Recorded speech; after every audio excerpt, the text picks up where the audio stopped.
باپوں میں ایک باپ ایسا بھی ہوتا ہے جو بیٹیوں کو بوجھ ہی سمجھتا ہے،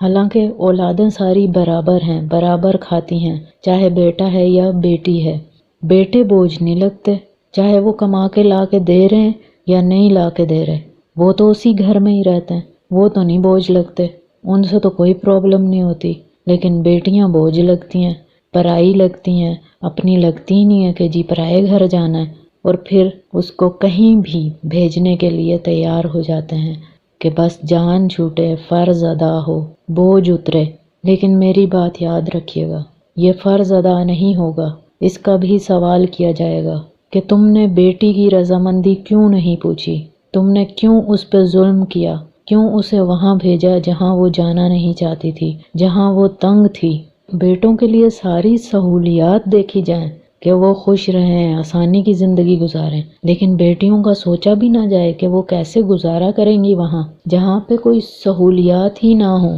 بیٹیاں بوجھ نہیں ہوتی ہیں، بیٹیاں بیٹوں سے کئی گنا زیادہ اچھی اور خدمت گزار ہوتی ہیں۔ بیٹے تو اپنی بیویوں کو لے کے سائیڈ میں ہو جاتے ہیں، آخر میں بیٹیاں ہی کام آتی ہیں، بیٹیاں ہی پاس آتی ہیں، بیٹیاں ہی حال چال پوچھتی ہیں، بیٹیاں ہی خدمت کرتی ہیں، بیٹیاں ہی ٹینشن لیتی ہیں۔ بیٹے تو لاپرواہ ہو کے اپنی مست زندگی جی رہے ہوتے ہیں۔ تو بیٹیوں پہ اتنا ظلم مت کرو، اگر کہیں رشتہ آیا ہے، کہیں دینا ہے تو دیکھ بھال کے دو، قرآن و سنت کی روشنی میں دو کہ نبی پاک صلی اللہ علیہ وسلم نے کیا فرمایا کہ رشتہ آئے تو کیا دیکھنا ہے، لڑکے میں کیا دیکھنا ہے، اور بیٹی کو کہاں دینا ہے، اور بیٹی کی کیا رضا ہے، بیٹی کی رضا کے لیے کیا حکم ہے، سب چیزیں دیکھنی ہوتی ہیں، صرف بوجھ نہیں اتارنا ہوتا۔ جو بیٹیوں کو بوجھ سمجھتے ہیں نا، وہ بیٹیوں کو بھیجنے کے بعد بھی سکون میں نہیں رہتے۔ اگر دل سے اپنا سمجھے نا، بیٹیاں بہت کچھ ہیں،